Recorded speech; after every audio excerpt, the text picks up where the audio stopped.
Good morning, folks. I'm Helen Spence, welcoming you to the State Library, acknowledging that we meet on the traditional lands of the Kaurna people and paying our respects to elders past and present. And hello to people watching on the live stream. Our story begins some 65,000 years ago when the Kaurna people told their stories and kept their memories alive in their oral and artistic traditions. Fast forward to 1836, when the European colonisers arrived in South Australia. Following the thinking of Edward Gibbon Wakefield, Robert Gouger and George Fife Angus, the British Parliament decided that the new experimental province should have a firm separation of government and religion. For this reason, South Australia was the only Australian colony in which the Church of England was not the established church, although a colonial chaplain was appointed who was a member of the Church of England. So South Australia was a haven for people of different faiths, especially dissenters from the orthodoxy of the Anglican Church, hence the title Paradise of Dissent for Douglas Pipe's monumental history, which states that South Australia was the first colony in the British Empire to separate church and state. The first relevant reference that I could find in the newspaper website Trove to Unitarians appeared in December 1840 from an anonymous Unitarian who writes that we have as yet no place of worship here. In fact, I am not aware whether there are any Unitarians in Adelaide besides our own family. The writer is anxious to see the establishment of a Unitarian place of worship in this city. A few weeks later, in January 1841, a second Unitarian writes that he hopes it won't be too long before there are sufficient numbers to have the courage to form themselves into a congregation. I say courage because everyone knows how much their creed differs from others and what difficulties must be overcome with regard to the opinions formed of them by the rest of the community. So, how do Unitarian beliefs differ from other faiths? Let's set a devotional mood with our glorious 13th century antiphonal from Italy. Unitarianism has its roots in the Protestant Reformation of the 16th century, where the practices of the Catholic Church saw the position of the Pope as head of the Church challenged. These Protestants still believed in the basic tenets of Christianity, of course, including the Holy Trinity. What sets Unitarians apart is a more radical view that God is one unity and that Jesus was a human prophet of God but not a divinity. Unitarians do not believe in the Trinity of God, the Father, the Son and the Holy Spirit, nor the doctrine of original sin. The Enlightenment of 18th century Europe nourished the development of Unitarians' rational faith. And we have some Unitarians with us today who might talk to us later about what Unitarianism means to them. Aside from the theology, Unitarianism is a liberal religious faith, with each church or meeting house governing itself. Education is valued in strengthening moral behaviour and social justice. Unitarians over history have fostered self-improvement of individuals through founding of schools and libraries. The State Library even has a book called The Unitarian Contribution to Social Progress in England. Back in South Australia, there was nothing relevant in the newspapers after those first two letters in 1840-41, except a comment at a meeting at the Queen's Head Hotel by a newly elected member of the Legislative Council in March 1851, these were the first elections, that there are no Unitarians in the colony. Now, fun fact, the Queen's Head is the oldest pub building in South Australia. But in June 1854, there was some action. The library has the minutes of a meeting on the 27th of June, 1854, of persons favourable to the establishment of a Unitarian congregation in Adelaide, held at the offices of F. Clark and Sons in Blythe Street. And here is Blythe Street on the wonderful 1936 map of Adelaide by W.H. Edmonds. Present were E.M. Martin in the chair, William Blythe, Arthur Hardy, A.S. Clark, J.H. Clark, William Kay, John Craig, and Edward Marden, and they resolved to call a meeting of the Unitarians of the province by advertisement. So who were these people? Edward Montgomery Martin arrived in South Australia with his wife and children in 1851, aged 44. He was a chemist, but here he co-founded an ironmongery business in Adelaide, and his wife ran a boarding house in Grenfell Street. Algernon Sidney Clark was the manager of the family's engineering business, Francis Clark and Sons, in Blythe Street. The company did the lighting for the first football game played under lights at Adelaide Oval in 1885. Now, the illustration shows the Melbourne game, but I think you get the gist. Sidney Clark was also involved in many business activities and assisting community organisations. So this is a typical scenario for Unitarians. Entrepreneurs in building better communities. Sidney's brother Howard Clark was also a prominent Unitarian. He became editor of the Register newspaper, and he was a board member of the South Australian Institute, the forerunner of the State Library, which is this building. He was described, in effect, as the founder of the South Australian Institute. Another brother, Simmons, was an accountant and an amateur naturalist, and we have his observation notebooks. Their parents, Francis and Caroline, emigrated with their 8 children in 1850 and took up residence in what we now know as Hazelwood Park. There's such an important and interesting family that I gave a talk on them a couple of years ago, and the library has the Clark family papers. William Blythe was at the founding meeting to establish a savings bank in 1841 and was a director. He was also a founding member of the private Adelaide Book Society in 1844, and several other Unitarians were members. Arthur Hardy was a pastoralist, barrister, quarry owner in Glen Osmond, and parliamentarian, no relation to the Thomas Hardy winemaker. William Kay arrived in Adelaide on the Sea Queen in 1850. He was an auctioneer for a time, then he became prominent in financial circles and was an MP. His obituary referred to his kindness of heart, his hospitality, and how charitable he was to the poor and distressed. His brother Robert Kay, also a Unitarian, was the secretary of the South Australian Institute, this building, for 45 years. From 1859 to 1904, he introduced a country lending service and was a wonderful, popular administrator of the public library. And I'm delighted to say that here with us today is William Kay's great-grandson, Bob Brummett. So Robert Kay was his great-uncle. So welcome, Bob. And it's a thrill to have touched the hand of somebody related to Robert Kay. John Craig arrived 1838. He was a gentleman farmer.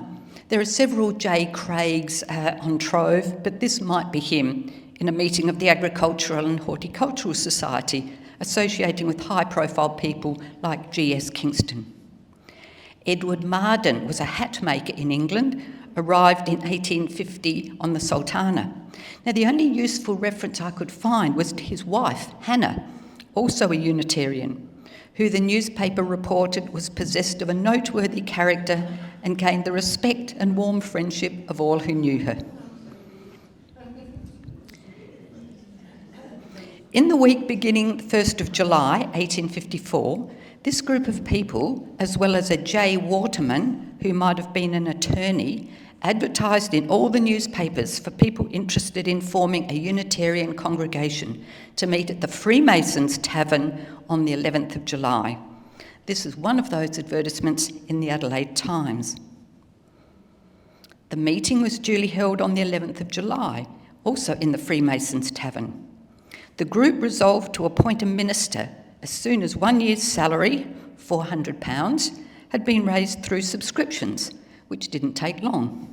So in October that year, the committee authorised the British and Foreign Unitarian Association to select a suitable candidate. They chose the 30-year-old Reverend John Crawford Woods, of Newport, Isle of Wight, who arrived with his wife Susan aboard the Quito on the 19th of September 1855. He was to remain in this position, much beloved, for 35 years, until his retirement in 1889.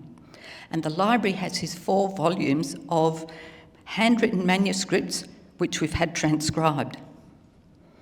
He writes, "Our first meal in Adelaide was taken at the boarding house of Mrs. Martin in Grenfell Street. We then found the offices of Francis Clark and Sons, Blythe Street, and were driven to Hazelwood, the residence of Mrs. Francis Clark, where we were hospitably entertained. She was a charming old lady, a walking encyclopedia of information, very clever and good and kind. Her family were very pleasant people to associate with. On the first Sunday after our arrival, we had a religious service in Mrs. Clark's drawing room, which was attended by a few friends besides the family. Among these was Edward Montgomery Martin. On the second Sunday, a service was held in the house of Mr. Martin at Osmond Terrace, Norwood, and I looked him up in the directories, and his house was next door to the Oriental Hotel on McGill Road, which is now the Republic, Norwood. Public worship began in a rented room in the city on the 7th of October. The opening service of the Adelaide Unitarian congregation took place yesterday in their temporary place of worship, the Landmart, adjoining the Exchange, which is on the far right. The service was conducted by the Reverend Woods, and I tell you, he must have been a dramatic speaker. He concluded, "The reign of sectarianism in its most odious forms is nearly over. Intolerance totters upon its throne, and the mists of superstition are gradually being dispelled before the rays of the sun of righteousness." The reverend gentleman concluded one of the most Catholic and intellectual discourses we have for some time listened to. The room was well filled. Land was acquired to build a church in Wakefield Street, and the library has the indenture or conveyance document for part of acre 302, dated the 29th of November 1856. The foundation stone was laid the next month, the 23rd of December. It was to be built by English and Brown for £1,600 and was designed in the early English Gothic style. And funnily enough, English and Brown were the builders for this building as well in 1861. About 100 ladies and gentlemen were present, which seems quite a lot. The usual formalities were gone through under the able presidency of John Baker MLC, who was treasurer of the church at that time. He was also South Australia's second premier, only lasting for 11 days though, in August-September 1857. Shortly after 6 o'clock, they adjourned to a large room connected with the Gresham Hotel, where some 200 persons sat down to a social tea meeting. The Unitarian place of worship was opened on Sunday last, 5th of July 1857, when 2 appropriate and impressive sermons were preached by the Reverend Woods. In spite of the weather, the church was filled in the morning, and in the evening it was densely crowded by a deeply attentive congregation. The choral parts of the service were sustained by a numerous and efficient choir, aided by a powerful harmonium. Oh, I'm liking this music. Came in just at the right time. One of the people who lent money for the building was Sir Henry Ayers, who lent the trustees £700, and he was a regular and large subscriber to the church. Sir Henry Ayers was a 5-time Premier of South Australia between 1863 and 1873. Our Adelaide letter, this is the Border Watch in Mount Gambier, wrote, "When Solomon made a very unwise remark that there was nothing new under the sun, I presume that he did not foresee the existence of Sir Henry Ayers." At a fundraising dinner for Wesleyan College, the newspaper reported that after the president and the principal of the college had spoken, true to the proverb that he is all things to all men, came Sir Henry Ayers, whom I think the 2 Ps, that's president and principal, must have looked upon as rather a black sheep, considering that he is a Unitarian. And this is a bit of a different view of the church, seen from the back. You don't normally see that. But the building was considered an ornament to the city. We've got a poster in our poster collection of some 10,000 posters promoting Reverend Wood's monthly lectures. This is for July 1882. In the morning, the lectures were on the moral and spiritual influences which have sprung from the following great cities: Jerusalem, Alexandria, Rome, Constantinople, Geneva, Oxford and Boston. So he was very well informed. In the evening were lectures on the early history of Unitarian Christianity, and he conducted divine service. So he was a busy guy. And we also hold a very personal item, Reverend Woods' prayer book with his name and annotations.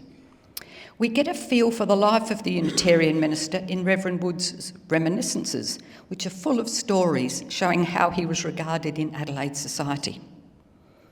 An interesting event in the history of South Australia was a visit paid by His Royal Highness, the Duke of Edinburgh, to the colony. I was present when the Duke laid the foundation stone of the General Post Office. I had the honour of dining at Government House with the Duke and saying grace. It is perhaps a unique thing for a Unitarian minister to act as chaplain to a royal duke. I think the asking me to do so was creditable to the liberality of the Governor, Sir Dominic Daly, who was himself a Roman Catholic. I was always invited to the levees at Government House on the Queen's birthday, and with the privilege of the private entree. A more personal side is shown in the diary of Emily Clark, daughter of Francis and Caroline. Christmas was always kept at Hazelwood. The swimming bath in the garden was always an attraction on a warm afternoon. Various gentlemen sat and smoked. The Reverend J.C. Woods, while holding forth, edged his chair too near the bath and suddenly tipped in amid roars of laughter. A game of cricket in the paddock was followed by tea in the veranda. 3 years after the Unitarian Church began in Adelaide, in 1859, some women of the church, including Helen Spence, decided to establish a juvenile library in the hope, they said, of exciting a taste for reading among the younger members of the congregation. It's believed to be the first children's library in Australia, and catalogues of the library were issued every few years. Some books were religious books, but the greater number combined amusement with instruction. And I can see a book dating back to 1873 here. The library opened with 109 books and 21 subscribers. Helen Spence's niece, Lucy Morris, remembered the library. Adelaide was already a city of many churches then, when I first began to take an interest, sometime in the 1870s, in preachers and congregations. I attended church regularly when I was a little older. The reason was that the Unitarian Church had a children's library. The books were not religious works, but excellent tales of travel, adventure and romance. The children of the congregation were allowed to borrow them, which we did with great pleasure and profit. The library was in use for 110 years, closing in 1969, and was then in storage for another 21. The 700 books which remained at the end were donated to the State Library in 1990 by Audrey Abbey, a former Unitarian children's librarian. The collection provides a rare glimpse of a functioning 19th century children's library, much like the circulating library does in the front room of this building. There are beloved books like the Dr. Dolittle series. Anybody used to read Dr. Dolittle? Oh, just fabulous. And there are various different book plates in them as well. The second one is a Unitarian travelling library. Helen Spence maintained an interest in the library and in children's literature all her life, publishing 17 articles on children's books in newspapers. And the library has an oral history interview with Launcelot Crompton, who remembers Spence. In 2003, South Australian historian Dr. Barbara Wall prepared an annotated catalogue of the Unitarian Children's Library. And you can have a look at the catalogue in our Children's Literature Research Collection Library Guide, which is full of fabulous information. 2 years after the Unitarian women formed the Children's Library, Reverend Woods established a Sunday school in 1861. In his reminiscences, he said he was ably supported by a very efficient staff of teachers. Of these, I may mention Miss Spence, Miss Martin, Miss Simpson, my late wife, the late Mrs. Robert Kay, and the late Miss Connie Kay. In 1872, we find the annual gathering of the Unitarian Sunday School took place in the large building known as Freeman Street Congregational Church, recently purchased by A. Simpson and Son, by whom it was lent. So let's meet the Unitarian Simpson family. Alfred Simpson, one of the founders of the Unitarian Church, and his daughter Catherine was Reverend Woods' third wife. Simpson was one of Adelaide's most enterprising citizens. He introduced new and valuable labour-saving machinery, which employed a large number of hands, by whom he was esteemed for his kindness and consideration. And this is my washing machine from probably around the 1950s, the old Simpson Pope agitator and wringer, and it does a brilliant job. Alfred's son, Alfred Muller Simpson, carried on the business. He said his business was his principal recreation, but he was on the board of the Botanic Gardens, and we owe him thanks for the Botanic Gardens kiosk. And he was treasurer of the Unitarian Church for 16 years. And from the days when little boys wore dresses, the library has his pink trim dress and his collection of Unitarian Church papers. And there's a plaque to him on North Terrace, manufacturer and philanthropist. And Alfred Muller Simpson's great-grandson is Ant Simpson, who continues the family's philanthropy, and he's donated funds to the library to process the family archives. Now let's leave the city and move to the hills. Farmers and Unitarians and brothers-in-law, John Monks and Francis Duffield, arrived on the ship Delhi in 1839, and a few years later found their way to the hills, where Monks brought land on the traditional land of the Perrimank people near Littlehampton, which he called Shady Grove Farm. Duffield brought land nearby, which he called Cobden Farm. And you can see Shady Grove and Cobden Grange on this gorgeous map of Mount Barker District, another map by my favourite map maker, W.H. Edmonds, also made in 1936. And below the words Shady Grove, you can see the name Miss Monk, and then below that CEM for cemetery. Because education is important to Unitarians, in 1854, John Monks built a little school on the property for the local children. Then when a government school opened 11 years later, he closed the school and gave the building to the Unitarian Church for services and gave some land for a cemetery. On Sunday last, December 24, a schoolroom capable of seating 100 persons was opened for Unitarian Christian worship at Shady Grove, near Harndorf, by the Reverend Woods. There was a good attendance on the occasion, and at the close of the service it was announced that public worship would be conducted there every Sunday for the future.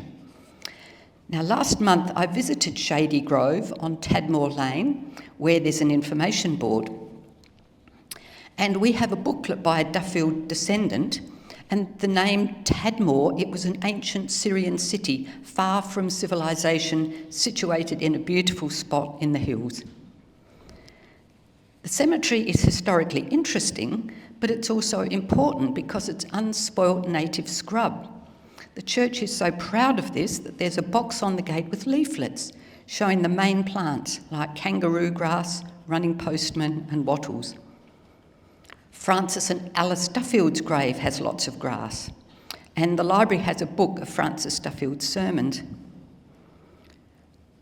Francis' son Thomas Duffield was born at Shady Grove. He became a senior public servant, heading the local government department. He also took a great interest in the formation and early progress of the Public Service Association, I read. And in the library's first issue of the Public Service Review in 1892, we find he was a founding secretary, along with Arthur Searcy and the Vice President Charles Todd. And you'll probably know both of those names, Arthur Searcy, our wonderful pictorial collection, and the wonderful Charles Todd of the Overland Telegraph. And one of my work colleagues is Anthony Duffield, who is a sixth-generation descendant of Francis. Another grave that caught my eye was that of John Dowie, the sculptor. Now, who knew he was a Unitarian? And the library has his bust of the polar explorer Sir Hubert Wilkins and the anthropologist Charles Mountford. There are also graves of the Crompton family, who are connected with the Clark and Martin families in various ways. So if you haven't been there, it's a really lovely outing to drive up to the hills and have a look through the cemetery. Adelaide in the late 19th century had a distinctive religious culture, the dominant church being Anglican, but there was a high proportion of non-Anglican Protestants, mainly Methodists, Baptists and Congregationalists, and a high level of regular church-going. In one newspaper, Unitarian is shown as miscellaneous.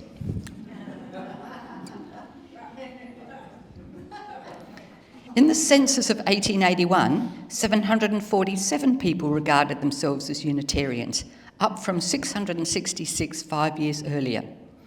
Local figures in the census show they came from prosperous suburbs like North Adelaide, St Peters, Kensington, Norwood, Burnside and Unley. They were educated people who were responsive to religious liberalism, politically conservative but socially progressive. And I think maybe something like today's teal voters. In our Unitarian Church archives is a list of around 100 seat holders and subscribers, a bit of a who's who of Adelaide society, and a seating plan because people rented their seats, a bit like buying a member's season ticket for the football. And we thought we reintroduced that. Yes. In the seat places, we see the names of some of the people we've met already, the Clarks, Woods and Martins, but it's time to meet Miss Spence in the context of delivering a sermon. Unlike Catholicism, where a sermon was optional in a service, preaching was at the centre of Protestant worship, so a large proportion of the people of Adelaide listened to a sermon every week. The Unitarians delivered exceptionally meaty sermons on substantial themes. Our copy of Martha Turner's Melbourne sermon belongs to Catherine Helen Spence. Spence arrived in South Australia with her family in 1839. She was a teacher, a foster parent and a writer. She campaigned for the introduction of social reforms, especially in the area of education and childcare. In the 1850s, she met Emily Clark, and in 1856, she left the Church of Scotland and joined Emily as a member of the Unitarian Church, which fitted her ideals.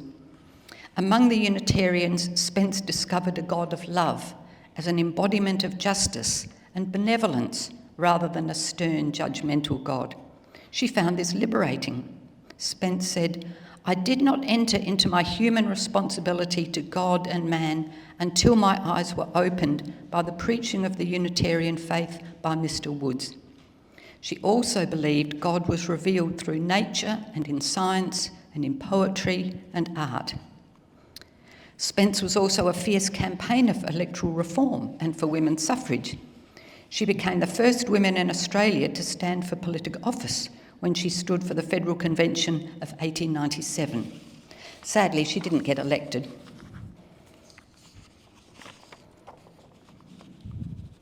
In 1878, she was asked to read the sermon at service and subsequently began to preach on a fairly regular basis.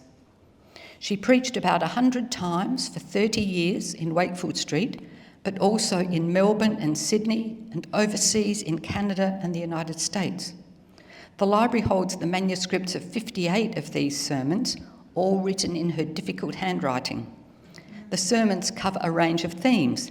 This one is on optimism, which begins, "The most wonderful person I ever saw in my life was Helen Keller. She saw her as a girl of 13. The library has had Spence's sermons transcribed by the wonderful Dr. Barbara Wall, and you can read them online. You'll find them in our catalogue, where you can see a link to the sermons as well as to her letters and a diary. And Barbara Wall also prepared an index to the topics of the sermons. Spence's mentor, Reverend Woods, retired in 1889. At his long farewell sermon, he said, "I have received much kindness from members of various denominations and have lived in terms of friendship with members of the Hebrew faith, race and Jewish faith, of the Church of Rome and the Church of England, with Presbyterians, Baptists, Independents, Wesleyans, Bible Christians, Swedenborgians and others. It is only right to say that whatever may have been our success, we have not been wanting in efforts to make our peculiar views known and to support them by the best arguments in our power. From the time of the foundation of this church, lectures in illustration and defence of our opinions have been given in season, and it may be out of season. Every opportunity has been taken during the last 33 years to interest the public mind in our views of religion. Nor have large audiences been wanting. In times past, crowds have come to hear. The newspaper reported on a farewell social to Reverend Woods and his wife and presented him with a sum of money signed by the committee, including the usual suspects, but a few new names, W. Everard and S. Hubby or Hibby? Huber, thank you, and S. Huber. I was delighted to discover that there was a Unitarian in the first group of ships that arrived in 1836. William Everard arrived in South Australia as an 18-year-old aboard the Africaine. He was in both Houses of Parliament, he was Minister of Education, Director of the National Bank, and in typical Unitarian community-minded spirit, he was on the boards of the Botanic Gardens, the University and the Public Library. He gave a piece of land adjoining the Unitarian Church in Wakefield Street. Samuel Grau Hubby had a variety of jobs in the outback, on the Overland Telegraph, and he led an expedition to find a stock route from Oodnadatta to Coolgardie in Western Australia. He married Edith Cook, who was the first woman to matriculate for entry to the University of Adelaide in 1877. And a few years later, she became headmistress of the Advanced School for Girls. Captain Huber lost his life in the Anglo-Boer War. And you've probably walked past his name many times on the South African War Memorial, Captain S.G. Huber. There have been 61 ministers of the Unitarian Church. The second one was Reverend Charles Witham, who had been influenced by Catherine Helen Spence's ideas on education. He was an inspector of schools in the education department, and he was president of the Public Service Association. And his descendant, Peter Witham, is here today, now the vice president of the Unitarian Church.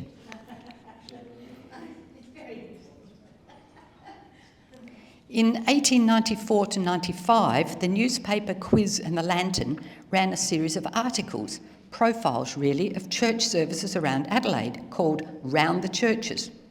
Every Sunday for 14 months, the editor of the paper, Harry Evans, writing under the pen name of Quiz, attended 59 services in churches of all major denominations in the city and suburbs, and he wrote a vivid, sometimes waspish account of what he saw and heard.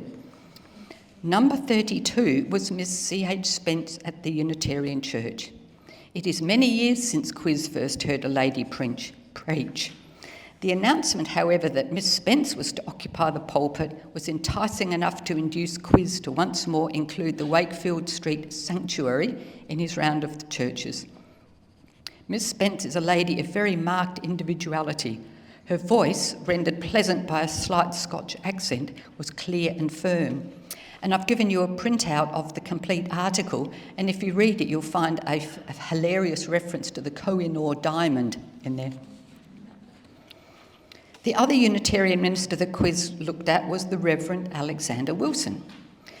He's described in the personal gossip column of the Critic newspaper as an intellectual preacher of a very high order, tall and of a commanding presence, broad shoulders and deep-chested, with intellectual features and the deep-cut student indent between the eyes, he is a man of might, physically and intellectually. His oratory has a rugged fluency. His diction is characterised by a fine felicity of phrase and polish, and his utterance is clear and penetrating. And he sounds like a rather sexy dude, but sadly, I couldn't find a photograph of him anywhere. So here's Round the Church's number 18, Reverend Alexander Wilson. Quiz starts out, the Unitarians may be intellectual, but they certainly have not the gift of proselytising, which means attempting to convert someone from one belief to another. He goes on to write, the evening was hot, and every worshipper present was wishing himself or self at home in close propinquity to a shower bath. Fans and handkerchiefs were disturbing the air at a furious rate, and when the organist up aloft began to play the voluntary, there was a listless air manifest on every face. And amazingly, the library has one of those fans issued to the Unitarians as part of our Simpson family archive. Quiz continued. Now for the minister. Mr. Wilson is quite a young man, on the right side of 40, seemingly. He wears a black gown such as one is accustomed to see in the Scotch churches, and he also wears a lock of hair which irresistibly calls to mind the tuft on the head of a cockatoo. It may seem unkind to say so, but Mr. Wilson, as a minister of the gospel, is somewhat of an anomaly. A man who lisps in the pulpit cannot expect to exert much influence. The man who lisps is the butt of everybody on the stage. When a minister says, and the Lord said unto Samuel, he is incurring a serious responsibility which he would do well to recognise.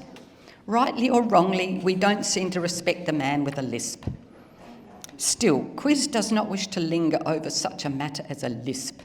If there had been anything like life in the service, he would not have referred to the subject at all. But everything, save the singing, was so inexpressibly dreary. And so it goes on. It is worth a read. In fact, the whole series is worth a read for getting the feel of Adelaide life in the late 19th century in the city of churches. And to find them, go to Trove. Hopefully you all know about Trove. Do an advanced search for Round the Churches as a phrase in double quotes, and in the title, put in Quiz and the Lantern, you'll find them all. But Reverend Wilson's world came crashing down in July 1902, when George William Hall, mining expert, sued for dissolution of his marriage on the grounds of his wife's misconduct with the Reverend Alexander Wilson, who was at one time a Unitarian minister. The case is expected to be sensational. And it was. The case took 3 weeks and the proceedings were reported verbatim in the papers on the front pages. No privacy then. The famous barrister Sir Josiah Simon was counsel for the husband and cross-examined Mrs. Hall about the behaviour of the Reverend Wilson. She said that Wilson did not tell her that he did not intend to preach on the following Sunday, and she was not aware that he had arranged for Miss Spence to conduct the services that day until she entered the church. Spence wrote a letter to her niece about the case. My name has been kept out of the newspapers until today. I think I told you Simon subpoenaed me nearly 3 weeks ago, but did not call me as a witness as I could not tell him what he wanted to get out of me. I think I may say I believe Wilson is innocent of adultery, but the court found otherwise. The ministries of the church continued more or sometimes less successfully, depending on the incumbent in the 20th century. During World War I, Wilfred Harris was in the hot seat. In 1917, Reverend Harris told the Yes Reinforcements Referendum Committee that the church saw its duty as a nation to come fully in line with the other nations that are fighting for freedom. In 1930, a group of Unitarians started meeting in the Tranmere Masonic Lodge Hall, and the library has a trust deed for the purchase of the lodge. The next incumbent was the Reverend Hale, who was a very active and innovative minister, and he used to give talks on ABC Radio 5CL. On the 15th of August, which is today, 1932, we read that the Reverend Hale announced to his congregation last night that after an anniversary service in the Tranmere Masonic Hall next Sunday afternoon, a party of young people would hike back the 4.5 miles to the city, and he would be with them. I can think of no more inspiring or beautiful service than one held in the picturesqueness of our hills. God is a spirit and is not worshipped in any particular church. The church is where the worship is, whether it is in the open air or in a building. Hiking can do a tremendous lot of good, held on the Sabbath or any other day. One view he would advance was that not only the Sabbath, but the church and all that was associated with it were made for the people and not the people for the church. And the hike becomes an annual one, as we find on the 9th anniversary service. Now, playing sport was obviously encouraged because Unitarians played tennis in the Adelaide Suburban Association. But the church wasn't sustainable and it closed in 1956. By the 1960s, the Wakefield Street Church was over 110 years old. It needed considerable expensive maintenance, so the decision was taken to find alternative accommodation. And eventually a vacant block came on the market, following the subdivision of a large property on Osmond Terrace, Norwood. And guess who this large property belonged to? W.H. Edmonds, the magnificent map maker.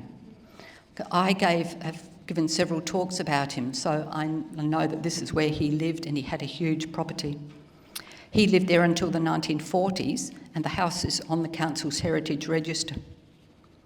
The Wakefield Street Church was sold to the Public Service Association. It keeps cropping up. And the last service was held on Sunday, 14th of February 1971, and the building was demolished in 1973. Being community-minded and interested in preserving their history, the papers of the church were deposited in the State Library in 1972 by the then Treasurer, Alfred Moxon Simpson. So we have 6.5 metres, and there's a finding aid listing the contents. The first service was held at the new Norwood Meeting House on Sunday, the 12th of September, 1971. The building, including an adjoining manse for the minister, was designed by architect Erich von Schrammeck, and it was officially opened on the 3rd of October, the anniversary date of the first public Unitarian service in South Australia. The stained glass windows and the organ from the old church were incorporated into the new building. The people commemorated in the windows are Matthew Simmons and his wife Effie, William Everard and Alfred Simpson, William and Sarah Kay, and Robert's wife Annie Kay. Now that we know something about them, let's look at the names of the seat renters and subscribers from the early days. We see Clark, Craig, Crompton, Duffield, Townsend Urea, the photographer, Everard, Hardy, Kay, Martin, Monk, Henry Rymill, he was a land agent and director of various companies, Simpson, Spence, Heinrich Ludwig Voss ran a stained glass company in Rundle Street, which morphed into Clarkson Glass. So you wonder how many other stories these people would tell. There's a long list of Unitarians through history that you can find on Wikipedia. Some interesting names: Thomas Jefferson, Beatrix Potter, Kurt Vonnegut, Paul Newman, Bela Bartok. And coincidentally, I'm going to a concert tonight in the Adelaide Town Hall which features a Bela Bartok string quartet, and the inventor of the World Wide Web. Let's have a look at a few things that the State Library has on Unitarians. There are nearly 300 items in the catalogue on the keyword Unitarian or Unitarianism. Good to see a family history book. My ancestors were English Presbyterians or Unitarians. A historical dictionary of Unitarian Universalism, which is a largely North American concept which welcomes and incorporates diverse theological perspectives, including the wisdom of other world religions, earth-centred and indigenous traditions, and humanism. The entry for Australia and New Zealand is mainly on South Australia. James Martineau was one of the significant Unitarian writers, and the library has Reverend Woods's copy of his Endeavours After the Christian Life. Ralph Waldo Emerson's book, Conduct of Life, has some interesting ideas, and he mentions football and cricket. Good on him. We have a transcript of a talk by a historian of religion, David Hilliard, given here at the State Library in 2004 on Spence and Unitarianism. It's a great read, and you can read it online, and David is here today if you have any questions for him. Adelaide being a small place, a number of these Unitarian families were interconnected. Margaret Barbalet writes about her mother's family, Clarks, Martins, Cromptons and Simpsons, a genetic Unitarian, on growing up in a Unitarian family in 1960s Adelaide. It's in the Journal of the Historical Society of South Australia, and in the way of these things, you can read it online. In our organisations file, we have flyers like this one. Is this the church you are looking for? We have a program for a centenary service, with the first lesson read by the Lieutenant Governor and the second lesson by Sir Arthur Rymill. In our theatre program collection is an afternoon concert at the Unitarian Meeting House in 1991. The library receives the Adelaide Unitarian newsletter. The latest issue that we have has notices about a Mozart concert and a community garden, and events at Shady Grove. At the 2011 census, there were about 400 Unitarians in South Australia, and they have a wonderful website which has their latest newsletter. I haven't visited their Norwood Meeting House, but I'm sure if I did, it would be an enriching experience. So in closing, thank you for being here to find out more about the Unitarians in South Australia. Thank you.